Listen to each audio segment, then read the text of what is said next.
நீ மட்டுமல்ல சாதாரண பிள்ளையா, சாதாரண பிள்ளையா?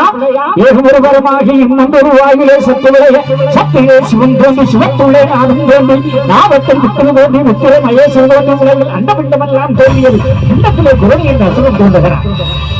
அவன் பசி தாங்க முடியாமல் கைலங்கி நிறுத்த விழுந்து போகிறான். அந்த நேரத்திலே நாராயணன் சிவன் மூலமாக வாழ்கொண்டு அந்த குரோணியை வெட்டி சாய்க்கிறான். வெட்டிப்பட்ட குரோணி 6 துண்டமாக விழுகிறான்.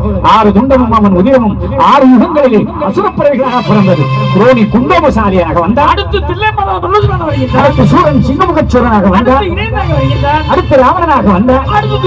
இப்படி பிறந்த அந்த அசுரப்பிறவிகளை நாராயணன் அவதாரவனுக்கு அளித்தார். அதோட முடிஞ்சது.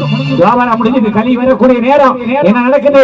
பகவான் பஞ்சபாண்டவனுக்கு குருநாடு கொடுத்து விட்டு அரிகோண மாமலை அயோதம் அமிர்த கங்கையிலே போய் ஒரு பண்டார வடிவத்தில் இருக்கிறார். அங்கே 7 கன்னிமார்கள் நீராட வருகிறார்கள். சாதாரணமா இருக்குமா? அந்த 7 பேரும் மருந்து அங்க வந்து உட்கார்ந்து இருக்கிறாங்க. நீராட போகும்போது நாராயணன் ஒரு பண்டார வேடத்துல போய் கேட்கிறார், கண்டியர்களே தினம் தோறும் அந்த கைலைவாழ் ஈசனுக்கு தானே இந்த பணிவிடை செய்கிறீர்கள்? ஆமா, இந்த ஒரே ஒரு மட்டும் அந்த பணிவிடையை இந்த பண்டார கிழவனுக்கு செய்யுங்களேன். பாத்தியா? ஆமா, பண்டார கிழவனுக்கு ஆண்டவனுடைய அருள் பரிபூர்ணமாக இருக்கிறது. 7 பேர் அங்க நீராடுறாங்க.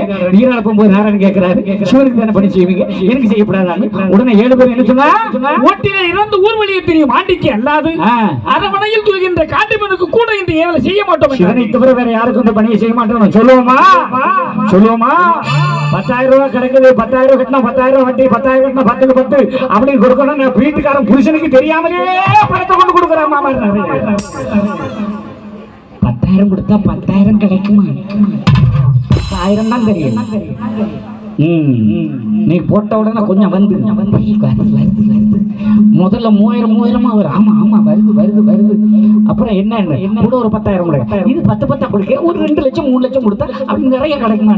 இவன் அங்க இருந்த செயின் கீன் எல்லாம் அடை வச்சு எல்லாத்தையும் கொண்டு கொடுத்தா அவன் கொண்டுட்டு ஓடிட்டான்.